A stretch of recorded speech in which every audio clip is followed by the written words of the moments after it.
समाधि की बातें करते करते ठाकुर का भावांतर हो गया। उनके चंद्रमुख से स्वर्गीय ज्योति निकलने लगी। अब बाह्य ज्ञान नहीं है, मुख में एक भी बात नहीं, नेत्र स्थिर, निश्चय ही जगत के नाथ के दर्शन कर रहे हैं। अनेक क्षण पश्चात प्रकृतिस्थ होकर बालक की न्यायी कहते हैं, आमे जोल खाबो, अर्थात मैं पानी पीऊंगा। समाधि के पश्चात जब जल पीने के लिए मांगते थे, तब भक्तों को पता लग जाता था कि अब क्रमशः इन्हें होश आ जाएगा। ठाकुर भाव में कहने लगे, माँ, उस दिन ईश्वर विद्या सागर को दिखाया था।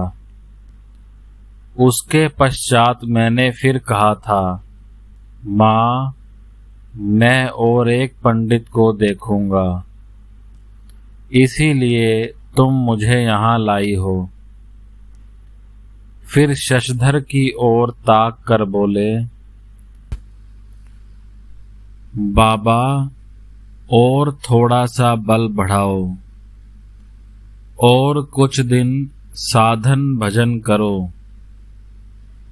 पेड़ पर बिना चढ़े फल का गुच्छा, फिर तुम तो लोगों के भले के लिए ही यह सब कुछ कर रहे हो।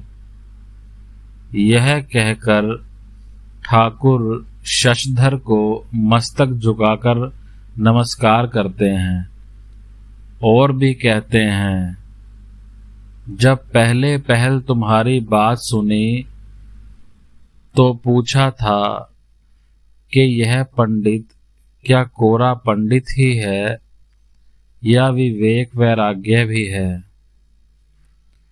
जिस पंडित का विवेक नहीं है वह पंडित ही नहीं है। यदि आदेश हो जाए तो लोक शिक्षा में दोष नहीं है। आदेश पाकर यदि कोई लोक शिक्षा दे तो उसे कोई हरा नहीं सकता। वाग्वादिनी के पास से यदि एक भी किरण आ जाती है तो फिर ऐसी शक्ति होती है कि बड़े बड़े पंडित गण भी केचुए के भांति हो जाते हैं। दीपक जलाने पर बरसाती कीड़े ढेर के ढेर अपने आप ही आ जाते हैं, पुकारना नहीं पड़ता। वैसे ही जिसने आदेश पाया है उसे लोगों को पुकारना नहीं पड़ता। फलां समय लेक्चर होगा कहकर खबर भेजनी नहीं पड़ती। उसकी ऐसी खींच होती है कि लोग उसके पास अपने आप आते हैं। तब राजा बाबू दल के दल आते हैं और पूछते रहते हैं, आप क्या लेंगे? आम, संदेश, रुपया, पैसा, शाल इत्यादि लाया हूँ, आप क्या लेंगे? मैं उन सब लोगों से कहता हूँ, दूर रखो, मुझे यह सब अच्छा नहीं लगता, मैं कुछ नहीं चाहता। चुंबक क्या लोहे से कहता है, तुम मेरे निकट आओ? आओ कहना नहीं पड़ता।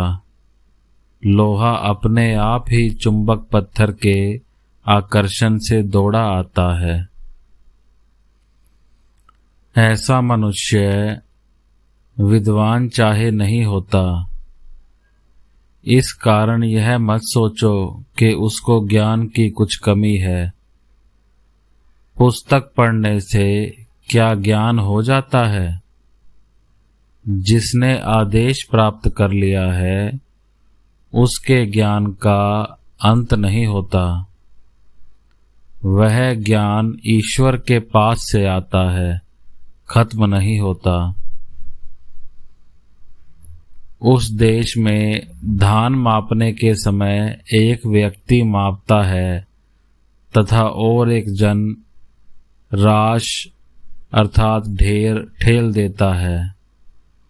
वैसे ही जिसने आदेश पा लिया है वह जितनी चाहे लोक शिक्षा देता रहता है। माँ उसके पीछे से ज्ञान की राशि ठेल देती है। वह ज्ञान कभी भी समाप्त नहीं होता। माँ का यदि एक बार कटाक्ष हो जाता है तो फिर ज्ञान का क्या अभाव रहता है। तभी तो पूछता हूँ कि कोई आदेश पाया है कि नहीं।